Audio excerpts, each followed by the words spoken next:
Will Baker is swallowing a pill, but he isn't taking medication. The pill is actually a tiny scanner that will allow his doctor to check his esophagus for signs of cancer.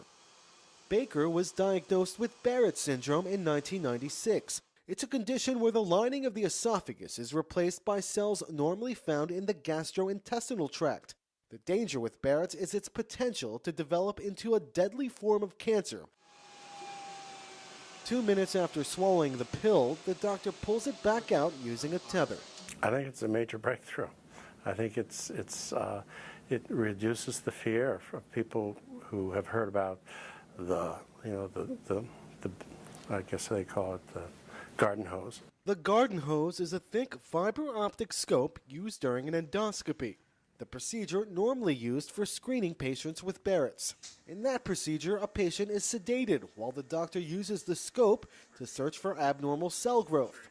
If abnormalities are found, the doctor then cuts a tissue sample for a biopsy. But developer Dr. Gary Tierney says the new method provides for a far better view in a less invasive manner. With our procedure, instead you swallow a capsule, and this capsule grabs those microscopic images while you're in the living person without taking the tissue out. And not only that, but it grabs the microscopic images of the entire esophagus as opposed to just one little spot. So we get a much better understanding and a much better picture of the detailed structure of the esophagus and are able to get a better diagnosis. The pill scanner works by gathering imagery using optical coherence tomography, where a spinning laser beams light into tissue to generate a three-dimensional picture in microscopic detail. We scan the beam around the esophagus, and when we grab these depth-resolved reflectance profiles, we're able to create a cross-sectional image of the entire esophagus as it constricts around the capsule. And then as the capsule is swallowed and it moves down through the GI tract, we compile these cross-sectional images to create a three-dimensional microscopic image of the esophagus. Approximately 2 million people suffer from Barrett's syndrome in the United States. Dr. Tierney believes that many more have the condition but have not been diagnosed.